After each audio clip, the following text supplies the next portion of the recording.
अंमली पदार्थ मोहिमेअंतर्गत पालकमंत्री चंद्रकांत दादा पाटील यांच्या आदेशानंतर सांगली जिल्ह्यात धडक मोहीम सुरू आहे। त्यानुसार विट्यात एमडी ड्रग्ज नशेच्या इंजेक्शन बरोबर आता नागेवाडी परिसरात गांजाची झाडे लावली जात असल्याचा धक्कादायक प्रकार समोर आल्यामुळे एकच खळबळ उडाली आहे।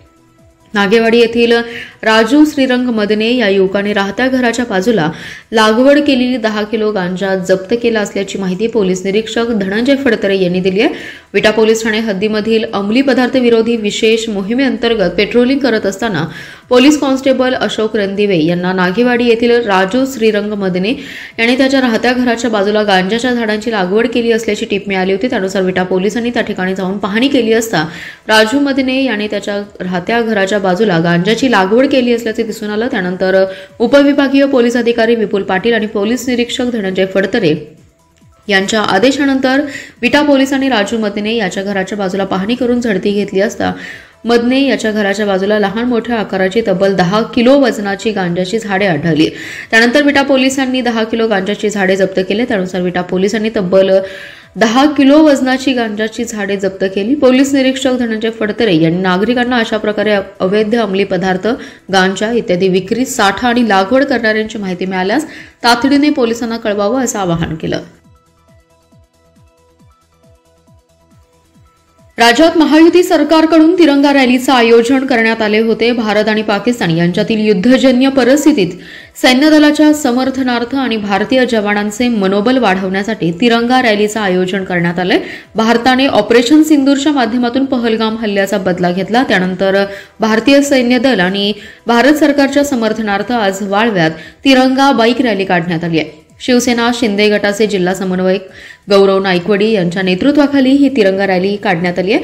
हातात तिरंगी ध्वज घेऊन भारतीय सशस्त्र दलासह भारत मातेच्या विजयाच्या घोषणा देत वाळवा परिसरातून काढण्यात आलेल्या बाईक रॅलीमध्ये सरपंच संदेश कांबळे, पोपट अहिर, उद्योजक उमेश घोरपडे, डॉ. राजेंद्र मुळीक, उमेश कानडे, तौसिफ वलांडकर, नंदू पाटील, संजय अहिर, आदित मुळीक, नितीन घबक, संजय घोरपडे, अतुल अहिर, नितीन घबक, सुदामा कदम, गजानंद कदम, सतीश माने, सागर माने, शरद पवार, अमित पवार, सागर पाटील, किरण माळी, शिवाजी डकरे, सुधीर खराडे, सागर माने, अमोल घोरपडे, निलेश जाधव, प्रदीप पोद्दार, नंदकुमार गावडे, प्रदीप सोनवणे, दीपक सोनवणे, बाजीराव नाईकवडी, अजित घोरपडे, अनिल माने, विजय अहिर, पांडुरंग माळी, इसाक वलांडकर, रोहित नाईकवडी, वैभव खोत, राजू वलांडकर, आनंदराव पाटील यांच्यासह हजारो कार्यकर्ते सहभागी झाले।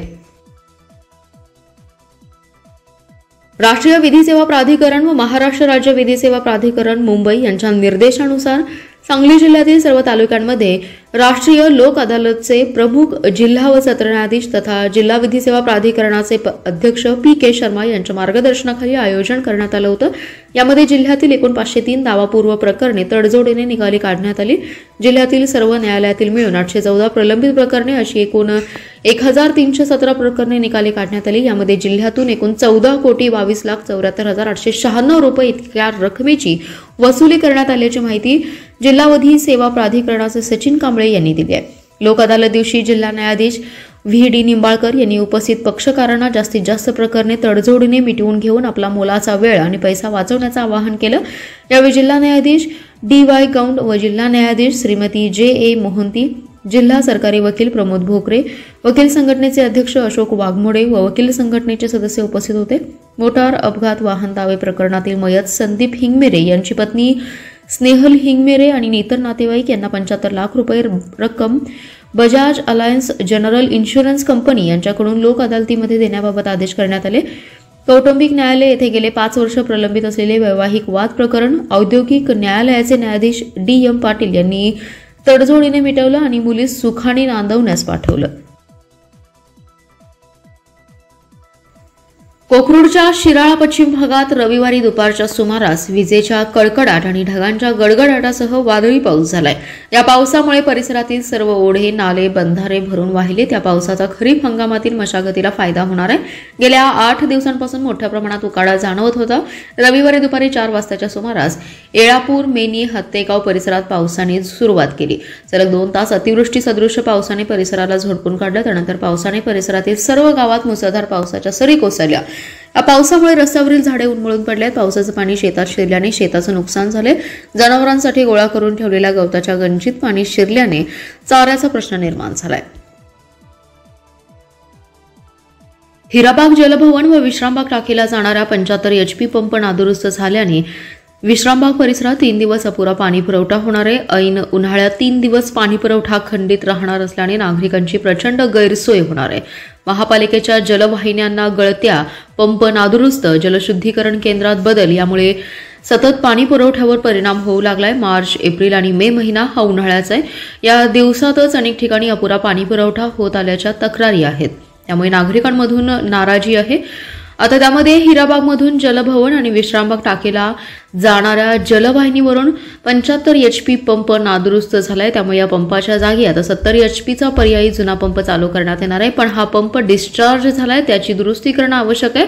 त्याचं काम महापालिकेच्या पाणीपुरवठा विभागाने हाती घेतले, पण यासाठी 3 दिवसांचा कालावधी लागणार आहे। त्यामुळे पुढील 3 दिवस चांदणी चौक, जलभवन परिसर, धामणी रोड, दत्तनगर, गणपती मंदिर, वालचंद कॉलेज या परिसरात 3 दिवस अपुरा पाणी पुरवठा होणार आहे। या परिसरातील नागरिकांनी पाण्याचा काटकसरीने वापर करावा असं आवाहन पाणीपुरवठा विभागाचे कार्यकारी अभियंता चिदानंद कुर्णे यांनी केलंय। आलिशान कारमधून विविध कंपन्यांच्या बिअरची वाहतूक करणाऱ्या हरिपूर येथील एकाला अटक करण्यात आली आहे। मिरजेतील छत्रपती शिवाजी महाराज रस्त्यावर रात्री उशिरा ही कारवाई करण्यात आली। यावेळी कारसह बिअरचे बॉक्स असा 10,32,000चा मुद्देमाल जप्त करण्यात आल्याची माहिती महात्मा गांधी चौक पोलीस ठाण्याचे प्रभारी सहाय्यक पोलीस निरीक्षक संदीप शिंदे यांनी दिली आहे। दीपक आकाराम पिंगळे असं अटक केलेल्याचं नाव आहे। भारत-पाकिस्तान युद्धाच्या पार्श्वभूमीवर मिरजेत पोलिसांची कसून तपासणी सुरू आहे, शिवाय गस्तही सुरू आहे। काल रात्री उशिरा छत्रपती शिवाजी महाराज रस्त्यावर पोलीस गस्त घालत होते, त्यावेळी एक इनोव्हा कारचा पोलिसांना संशय आला। ती गाडीत थांबवून तिची तपासणी केल्यावर त्यामध्ये विविध कंपन्यांच्या बिअरचे भरलेले बॉक्स सापडले। त्याच्या वाहतूक परवान्याबाबत पिंगळे स्पष्टीकरण देऊ शकला नाही। त्यानंतर त्याला अटक करून कारसह मुद्देमाल ताब्यात घेण्यात आला।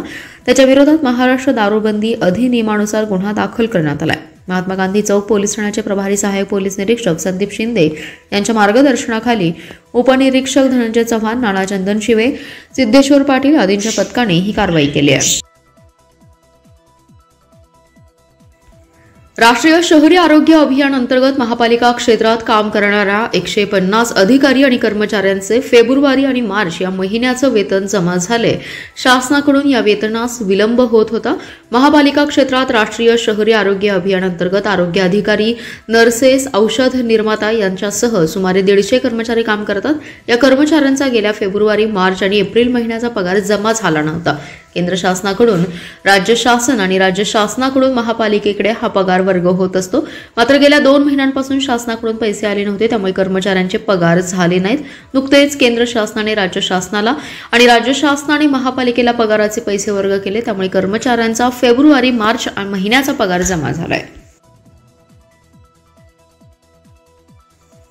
सांगली जिल्हा मध्यवर्ती बँकेच्या चौकशीवरील स्थगिती उठवण्याची घोषणा सहकार मंत्र्यांनी अधिवेशनात केली होती। याला 3 महिन्यांचा कालावधी झाला, तरी अद्याप चौकशीवरील स्थगिती उठली नाही, त्यामुळे जिल्हा बँकेची चौकशी कधी होणार असा सवाल आता उपस्थित होतोय। मागील संचालक मंडळाच्या काळात जिल्हा बँकेत झालेल्या गैरकारभाराबाबत स्वतंत्र भारत पक्षाचे सुनील फराटे यांनी सहकार आयुक्तांकडे तक्रार दाखल केली होती। सुरुवातीला विशेष लेखापरीक्षक छत्रीकर यांच्या संमतीने चाचणी लेखापरीक्षण केलं। यात काही तक्रारी तथ्य आढळल्याने सहकार अधिनियम कलम 83 अंतर्गत चौकशीची शिफारस छत्रीकर समितीने केली। यानंतर बँकेची कलम 83 अंतर्गत नाशिकचे जिल्हा उपनिबंधक संदीप जाधव यांनी चौकशी केली। या चौकशीत तक्रारदारांनी केलेल्या काही आरोपात तथ्य आढळलं।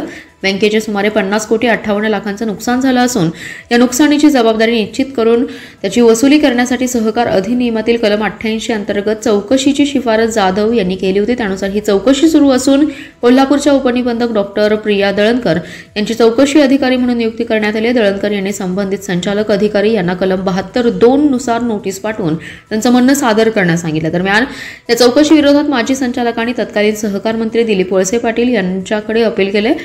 यावरील सुनावणीवेळी वळसे पाटील यांनी या चौकशीला स्थगिती दिली आहे, त्यामुळे सदरची चौकशी गेले 1.5 वर्ष स्थगित आहे।